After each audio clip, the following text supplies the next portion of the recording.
Buenos días, compañeros, compañeras, profesor. Junto a nuestro grupo, integrado por 15 estudiantes, les presentaremos la metodología Anderegt. Comenzaremos con una breve introducción. Anderegt se refería a esta metodología también como un camino hacia algo y lo definía como el camino a seguir mediante una serie de operaciones y de reglas fijadas de antemano, de manera voluntaria y reflexiva. Esto para alcanzar fines determinados que pueden ser conceptuales o materiales. Esta metodología también es conocida como un trabajo social comunitario, en donde Anderegt la define como la forma de intervención profesional con la comunidad donde se trabaja para intentar satisfacer necesidades básicas sociales y personales, con la participación y ayuda de individuos, grupos y comunidades, siendo un objetivo ayudar a la fomentación o crecimiento individual y grupal. Esta metodología tiene el propósito de alcanzar metas y objetivos mediante el eficiente uso de los recursos. Se debe conocer el ambiente y ordenar las actividades con el fin de producir algo.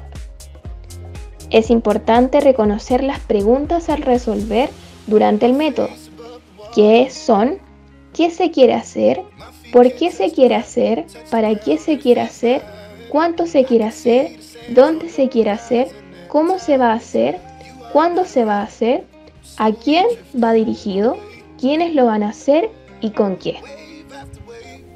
La metodología del trabajo social consta de 5 fases: investigación, diagnóstico, planificación, ejecución y evaluación. A lo largo de este video vamos a ir abordándolas una a una. Investigación.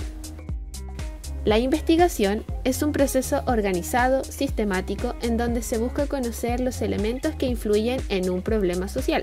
Incluye la participación de los sujetos sociales y, según Anderegt, es el eje vertebral de la intervención. Los niveles de investigación son el exploratorio, el descriptivo y el explicativo. Exploratorio. Este es el primer contacto directo con la realidad.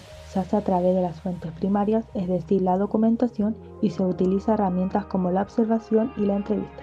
Es, en otras palabras, elementos teóricos, hechos, datos e información que se tiene del tema a tratar. Descriptivo. Este nivel nos permite describir las características de los hechos y fenómenos sociales, caracterizando sus rasgos fundamentales, tanto a nivel individual como grupal. Y el último nivel es el explicativo, que se centra en las causas de un problema o fenómeno social. Diagnóstico. El diagnóstico es un proceso de análisis continuo y permanente de la realidad que estamos viviendo y su profundización. Este es el punto de partida para la intervención profesional. Es un proceso de elaboración y sistematización de la investigación que implica conocer y comprender los problemas y necesidades de la comunidad. Depende también del espacio geográfico y el objeto de estudio que se esté analizando. Etimología del término. La palabra diagnóstico viene del griego diagnostikos, que en su prefijo dia significa a través de, y gnóstico viene de gnosis, que significa conocimiento. Es decir, refiere a la caracterización de una situación mediante el análisis de algunos síntomas. Diagnóstico clínico y diagnóstico social. El diagnóstico social toma como referencia al diagnóstico clínico. Ambas se diferencian en su modo de procedimiento. Por ejemplo, el diagnóstico clínico se elabora luego de un análisis previo de los síntomas, a diferencia del diagnóstico social, que se establece a la par de la intervención en la comunidad. Otra diferencia radica en que para el diagnóstico clínico existen una serie de clasificaciones y categorizaciones de las enfermedades, lo que en diagnóstico social no sucede. El uso del término diagnóstico en textos del trabajo social. La primera vez que se encuentra esta palabra en los libros es en el de Mary Richmond, llamado Social Diagnosis. Ahí fue la primera vez en la que se ocupó la palabra diagnóstico, que venía del modelo clínico, y la evidencia social, que era para saber las dificultades que había y los instrumentos para solucionarlas. Conocer para actuar como principio fundamental. El diagnóstico básicamente está hecho por dos motivos. Uno, para poder tener información básica para poder programar y proporcionar un cuadro de la situación para poder saber cuáles son las mejores herramientas a utilizar. El diagnóstico social como nexo o bisagra entre la investigación y la programación. Esto se refiere a que el diagnóstico es un punto medio entre la investigación y la programación, ya que al iniciar una investigación se puede llegar a un diagnóstico y solamente después del diagnóstico se puede llegar a una programación adecuada para solucionar los problemas que se presenten en el caso. Planificación.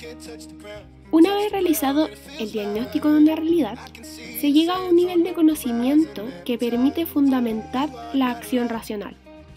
La planificación va a ser el conjunto de actividades que se realizan dentro de un proceso preestablecido para ver y actuar sobre la realidad social. Los instrumentos de la planificación constan de el plan, el programa y el proyecto.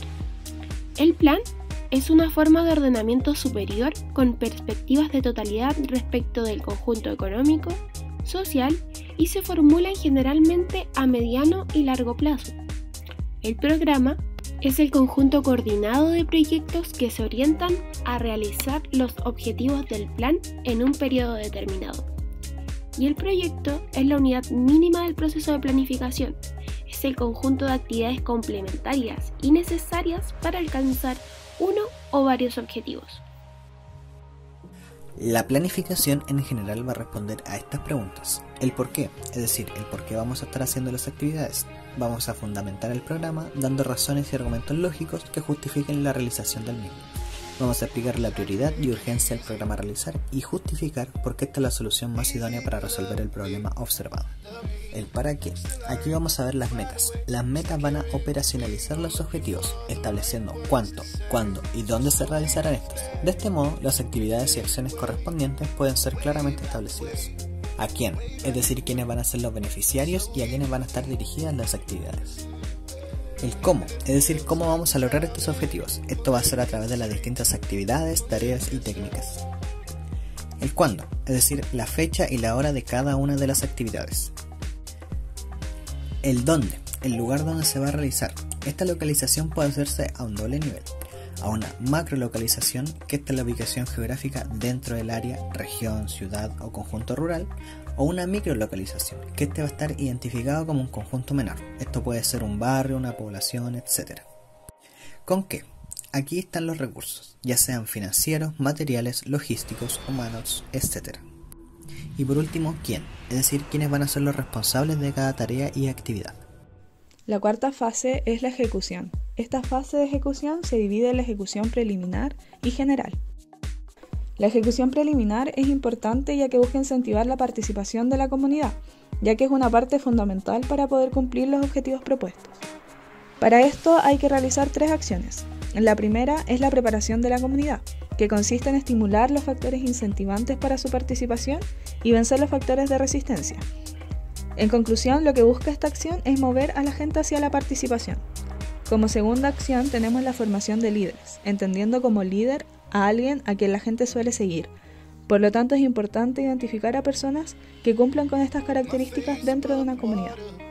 Y como tercera acción tenemos la coordinación con organismos existentes, que la utilización o no de estas organizaciones va a depender de las actividades propuestas. En cuanto a la ejecución general, este es un proceso para ejecutar lo establecido en la planificación para así alcanzar los objetivos propuestos, o sea, da culminación y sentido a todas las fases anteriores. Dentro de la ejecución general tenemos 4 acciones. La primera consiste en la administración, que es guiar, dirigir y coordinar los recursos disponibles y así aprovecharlos de la mejor forma posible. La segunda acción corresponde a la organización. Se refiere a las actividades en sí, que fueron planificadas anteriormente, para que éstas puedan lograr salir como así fueron planificadas. La tercera acción es la dirección, que corresponde a facilitar la interacción dentro del grupo. Aquí es importante la comunicación, ya que hay que dirigir para poder tomar decisiones correctas. Y por último, la cuarta acción corresponde al control o seguimiento, que al ejecutarse el programa planificado requiere acciones que deben ser evaluadas con posterioridad. Ahora seguiremos con la evaluación. En primer lugar, vamos a dar una pequeña definición. La palabra clave que tenemos que tener es la constatación.